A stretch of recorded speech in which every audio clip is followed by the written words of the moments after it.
2 weeks from tonight, October 5th, You Bet Your Life, starring Groucho Marx, will be heard at this time over most of these same CBS stations. We offer you Escape, starring Victor Immature. Escape, designed to free you from the four walls of today for a half hour of high adventure. You are camped in the dry mountains of Mexico.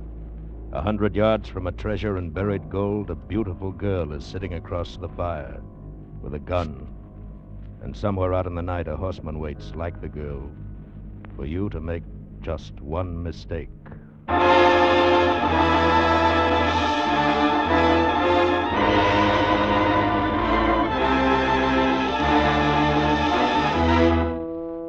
Tonight, with Victor Mature as Toby Manning, we escape to Mexico with a story of conflict between love and a lust for gold, as Jeffrey Household told it in The Fortune of Vargas from his exciting novel, The Third Hour.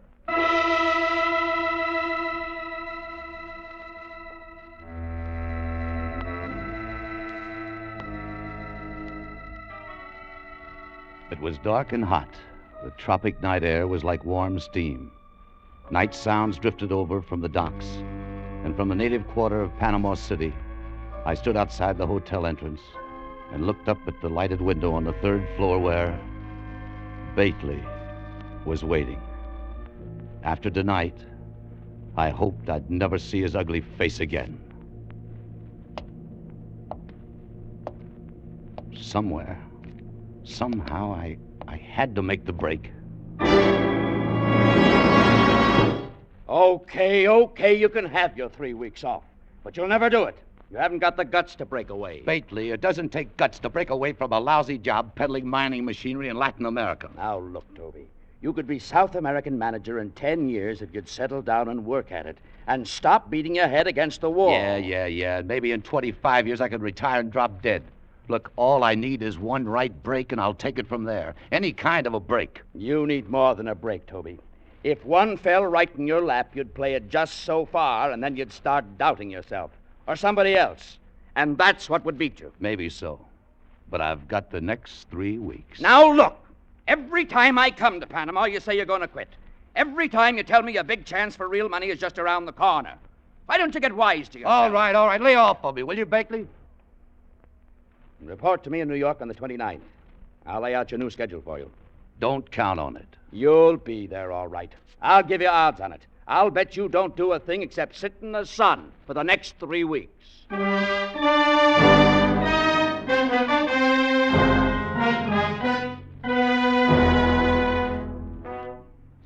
in the sun for 3 weeks. That would suit Bately fine. To see me come crawling back again. Well, I didn't have a definite plan, but I knew I'd keep on the move. I was so fed up with Bately, the job, mining machinery, I'd have jumped at anything. A guy in a mood like that can get into plenty of trouble. And 3 days later, I found it. Gracias al Dios. Bienvenido, Senor Manning. Welcome back to Colón and to the Café Madrid. Hi, Emmanuel. What's new? New? Pues nada, amigo. The world grows older, but that is not new. Here. Siéntese, amigo. Sit down. Thanks. How's business?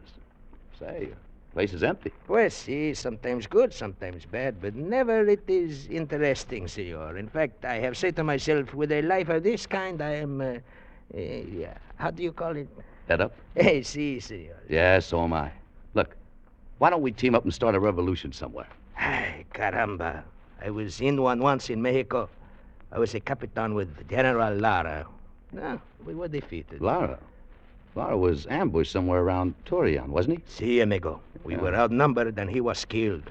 But I was more lucky. I walked 300 kilometers to the seacoast, escape on a Dutch freight ship. Ay, caramba. I hope I will never do that again. Yeah, I hope so, too. You know, there's not much profit in revolution. All right, let me have a rum, Manuel. See. Here you are, senor. Thanks. You were wrong about the revolution, Senor Manning. In Mexico with General Lara, I made a fortune like a man never dreams about. Enough to open this cafe? Look, I don't call that a fortune. Senor Manning, in Mexico is $500,000 in gold, which belonged to me. $500,000?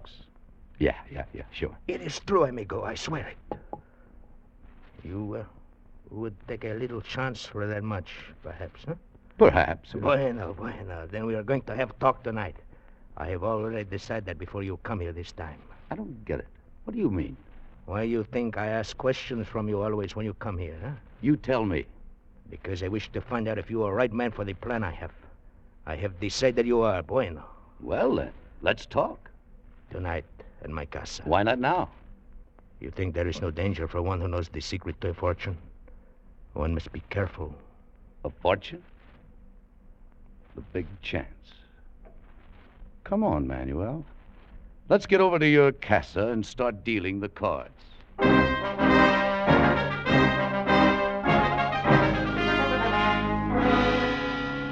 So as I tell you, Senor Manning, everything works according to the plan which General Lara has made. The dynamite explodes and the train is wrecked. Our men break open the freight cars and load the pack horses and ride for the rendezvous at Torreon. Everybody except you and General Lara. Was that it? Si, senor. Yeah. We are the only ones who know of the shipment of gold which is secretly on board. We find it, of course, load our horses and head north to the hills with the Federales close behind us. At nightfall, we bury the gold and ride for Torreon. And 4 days later, General Lara is killed, and I escape, as I tell you. And the gold is still there. $500,000 worth? Si, senor. And I am the only man who knows where to find it. But if I enter Mexico, I will be executed within 24 hours. That is why I need a partner. You've got one. Only one thing, amigo. Do not think that there will be no danger. In Mexico are thousands of bandidos who will cut your throat for 1/10 as much money. And on the other hand, a half a share in a fortune, $250,000. I'd shoot the works for a whole lot less than that. Bueno. Then I will explain to you how to find the fortune. What is it? Cuidado. I hear somebody move outside the window. Vamos a ver. Careful, Manuel. Manuel, away from that door. Here, let me get the lights off. There. Did you see who it was? No. I think the shot come from the bushes across from the door. Well, maybe we'd better take a look. Let's get to the door fast and step to the side. You got your gun? Si, senor. Okay, let's go.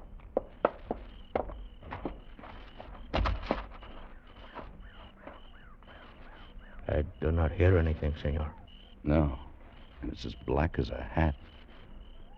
I'm going across, Manuel. Keep me covered. Bueno.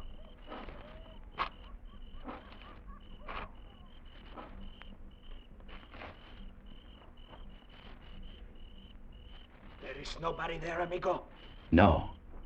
Whoever it was must have run down the alley there as soon as they fired. Say, you got any ideas? Pues no, amigo. Look, Manuel, if nobody but you and Laura knew about this gold, and Laura's dead, then how come the shot? And why have you been packing a gun?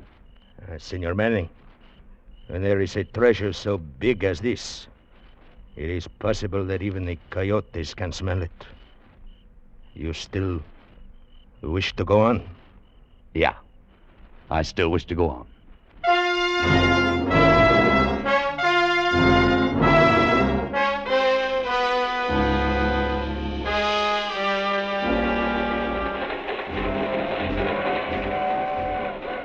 3 days later, on the train between Mexico City and Durango, I got a few of the answers, or thought I did. The coach had been empty most of the way except for a couple of soldiers up ahead and a few Indians near the back. I was busy watching for some of the landmarks Vargas had given me, so I didn't pay much attention to the Mexican girl who came in and sat down in the seat opposite. That is, not until she spoke. Senor, you're wasting your time. It's 3 kilometers farther yet. What? The place where the train was wrecked. I said we're not there yet. Honey, I don't think I know what you're talking about. Oh, you're lying. You know well enough. And do not call me honey, senor. My name is Consuela. Consuela? That's a pretty name, honey. Do not play the fool with me. Manuel Vargas tell you where he hide the gold, so do not lie to me. Oh, so it was you out there in the bushes with the gun that night. You know, you're a bum shot. I do try to hit somebody. I only shoot to have the chance to get away. You are a fool if you think because I am a woman I am weak. I know all the tricks of men. They are perros, dogs, all of them. And I would not trust one that far. Okay, honey, take it easy. Take it easy. I spent a long time to find Manuel in Cologne. I watched him. But I learned nothing until you come. And now I am here for my 1/2 share of the gold. What do you mean? Your half? General Lara was my father. So that's your angle. Well, you'll have to work that out with Vargas. I don't know anything about it. I am telling you now. You still think I'm a silly girl who can do nothing, huh? Look, senor. All right, look. It's a nice gun. Now, you better put it back now. You see, honey, if you shoot me, you'd have no one to lead you to the gold. I know where it is. You don't. Si, senor. So you lead me to it. And don't forget, I'm very good at shooting. Okay, honey. For the time being, count yourself in. Gracias. But have no mistake, senor. I shall take my share of this gold, even if I must kill you to get it. You understand? Sure, I understand. We'll argue about that later. And something else, senor. Yes? Do not call me honey.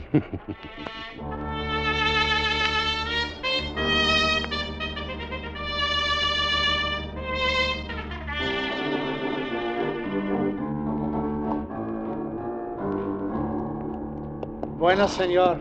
Todo está listo. Yeah, I guess we're ready to pull out. How about it, Consuelo? Si, senor, whenever you wish.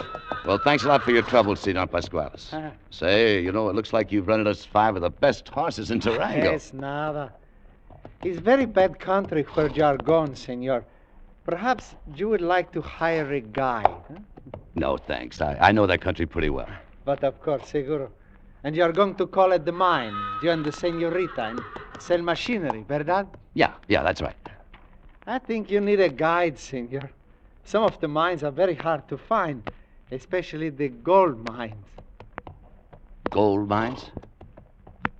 Oh, well, as far as I know, it's all lead and silver country up there. Pues sí, mostly it is, but there is an old saying, gold is where you find it, verdad? Vámonos, senor. We're wasting time. This man would be of no help to us. How do you know? Ever seen him before? Of course not. Why you ask? Just wondered. I've never seen him before. Vámonos, senor. Come on. Okay, honey. Adios, senor. Vámonos.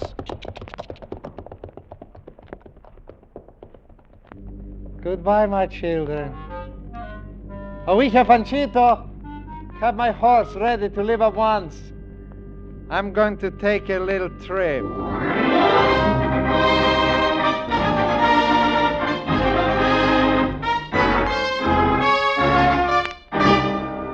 You are listening to Escape, starring Victor Immature.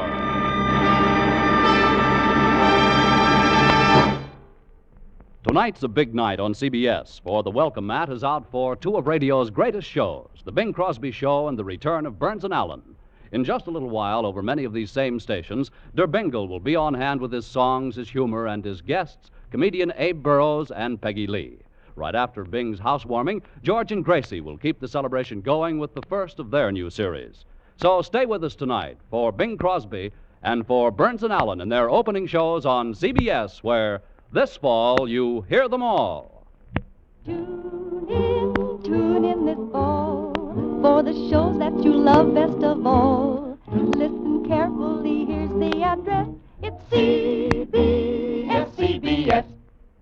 And now back to Escape, starring Victor Immature.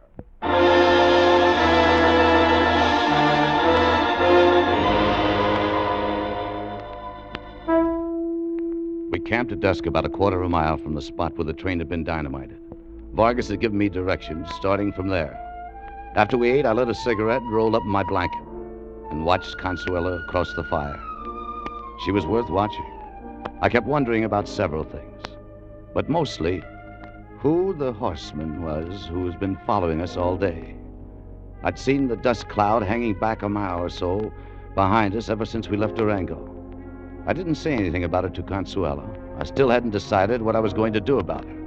I figured I was fairly safe from her or from anybody else until the minute I tipped off the location of the gold.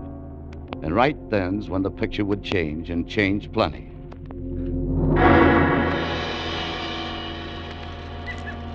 Senor Manning, why you stare at me like this? Just wondering some things. Things? What things? If a girl like you would really kill me just for gold? I do not trust anybody, senor. All right. But let's drop the senor. Make it Toby, huh? You wish. It's of no matter to me. Toby. Look, suppose I made a deal with you.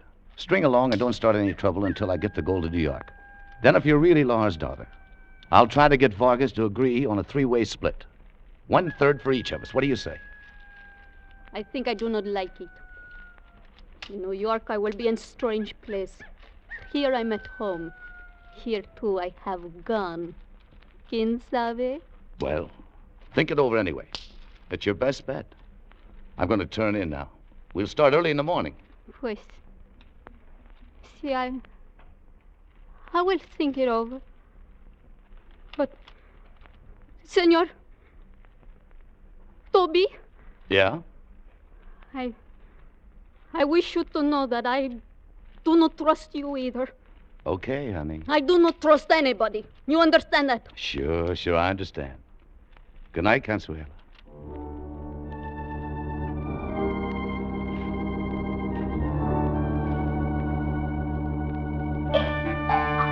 The second day out, the traveling was 10 times as rough. And all day long, that same dust cloud stayed with us, following a mile or so behind. I knew there'd have to be a showdown sooner or later, but not yet. When we finally made camp at nightfall, I was dripping with sweat and dog-tired, and Consuelo was slumped in her saddle. All of Manuel's landmarks had checked out during the day, and although she didn't know it, the gold was supposed to be buried within 100 yards of our camp. This was the night to trim the cat's claws.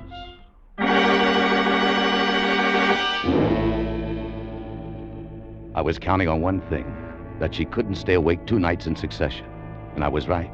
By 2 hours after dark, with the full moon barely above the horizon, Consuelo was sound asleep. I slid out of my bedroll and moved quietly around the fire towards her. I knew the gun was under the blanket at her head, so I bent over her and slowly, gently slid my hand under and found it, eased it out into the open inch by inch, and dropped it into my pocket. I'd forgotten about her knife until it glinted in the moonlight. She leaped from the ground and came for me. Pero ladrona! I lunged for her wrist, grabbed her. I hung on Diablo! while she struggled, twisted, fought like a panther. As small as she was, I could hardly hold her. Let me go! Let I me go! couldn't get hold of her other hand.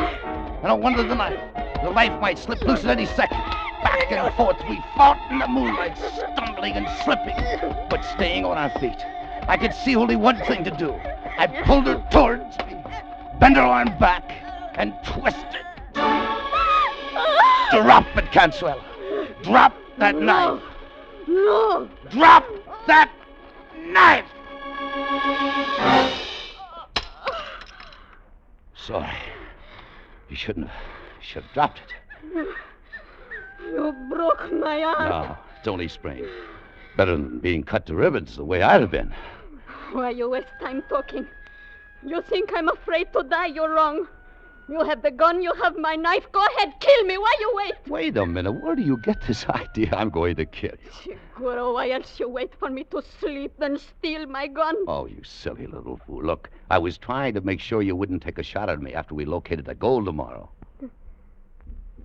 You were not going to kill me? Of course not. Look, why don't you get smart and find out you can trust somebody once in a while? Now, wake up now and get some sense in your head. Your hands off I'll me. shake some sense into you if I have to... That you're hurting me.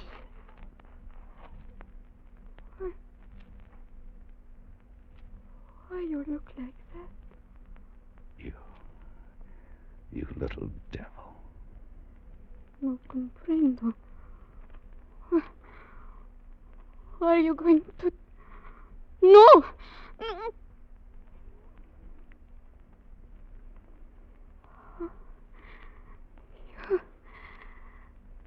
You kiss me. Yeah. I don't know. I think you're going to kill me when you kiss me. Yeah. Here. Here's your knife.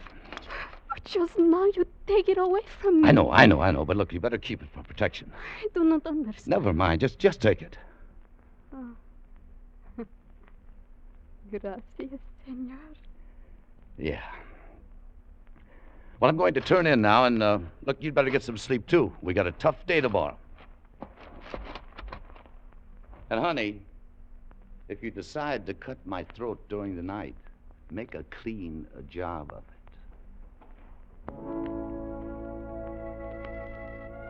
Toby,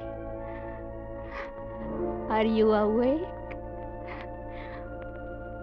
Toby. Yeah. Buenas noches, Toby.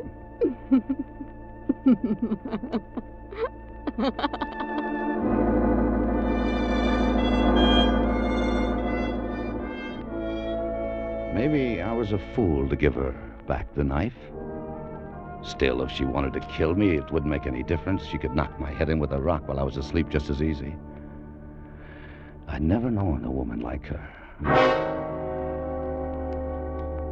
At 10 o'clock the next morning, we found the gold.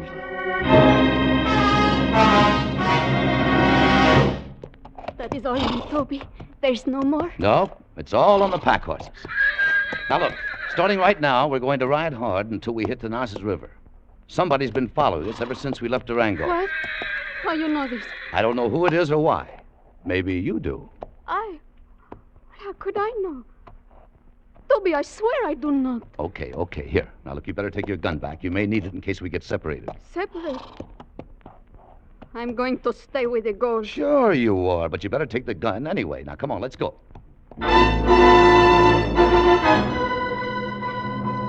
Mile after mile, we pushed our horses on the trail to the north, riding most of the day over broken basalt rock to hide our trail.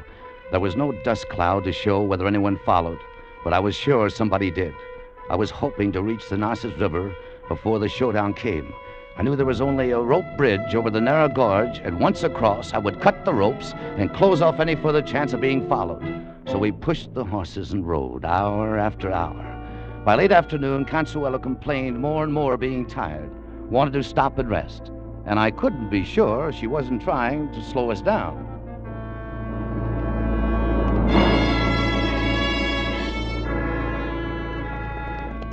Two hours after dark, we reached the river. Toby, the bridge there ahead of us. Oh, I'm so glad. I'm so tired. You're not alone, honey. Lucky there's a moon. This thing's no cinch to cross in the dark. He looks very weak. He's only held up by ropes. It's safe enough. Whoa, boy. Whoa now. Whoa. Here. Hold my horse. I'll lead the pack animals across on foot. Toby, be careful. Are you worried about me? Or the gold? Hurry, please. Take them across. Wait. I think that will not be necessary, senor. You will put up your hand. Do not move. Can you see him? He's in the shadow, right by the bridge. It's Pasquales, that guy in Durango. Were you expecting him? Toby, I swear to you that... Bastante, senor. You will drop your pistol on the ground. Very slowly, please. Gracias. Was very kind of you to discover the gold for me. How did you know we were looking for it? Oh, I forgot to tell you, in Durango. I'm Sergeant Alberto Pasquales, formerly with the 4th Regiment of General Lara in the Army of the Revolution. One of my father's soldiers. For 5 years, I have waited for Capitan Vargas to come back for the fortune which I knew he had stolen. Stand out in the moonlight, please. Bastante, that's far enough.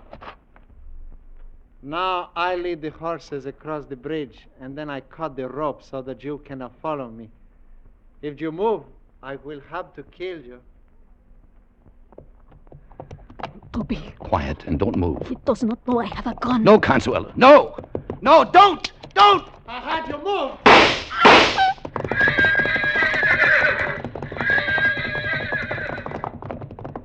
The pack horses reared at the shots. I lunged to stop them, stumbled into Consuela, grabbed her, and held on her to keep her from falling.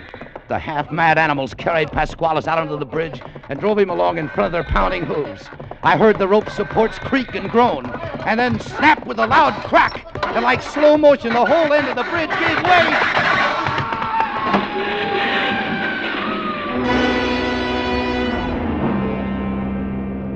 Pasquales and the 3 pack horses loaded with gold had plunged down into the gorge below.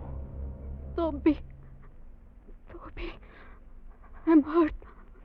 Very bad. Hurt? What do you mean? When he shot, I feel the bullet here. No, easy now. Look, you're going to be all right. Now, don't worry. No, I'm not afraid to die. Toby. Yeah. I like it very much when you call me honey. Sure, honey. I'll be calling to that thousands of times. Well, I'll be... Consuela! Consuela!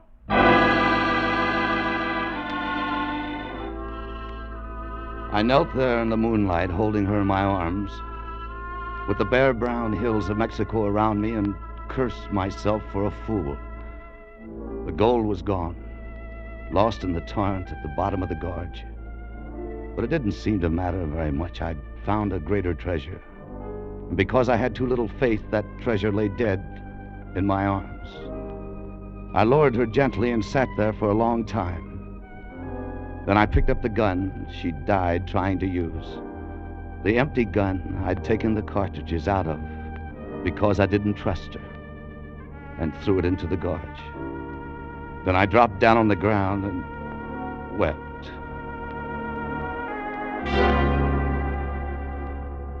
I remembered Bately's words. You need more than a break, Toby. If one fell right in your lap, you'd play it just so far. And then you'd start doubting yourself, or somebody else.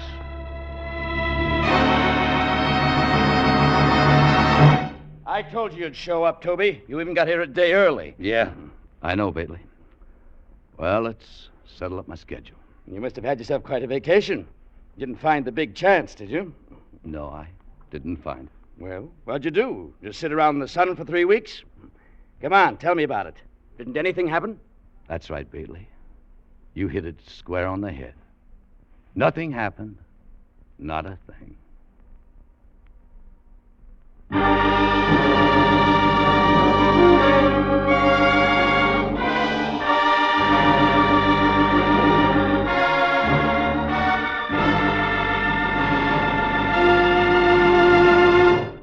Escape was produced and directed by Gordon T. Hughes. With Victor Immature starring as Toby Manning, tonight we have presented The Fortune of Vargas, adapted for radio by Les Crutchfield. Victor Immature will soon be seen in the 20th Century Fox Technicolor production, Wabash Avenue.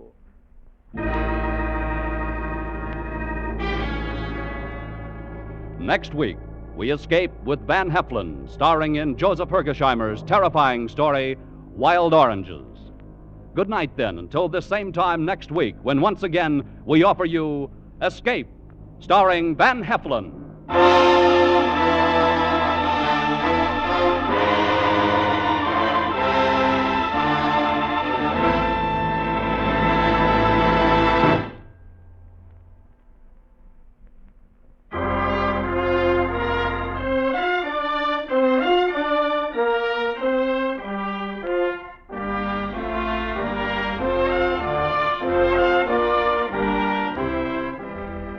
This is CBS, where Bing Crosby can be heard every Wednesday night. The Columbia Broadcasting System.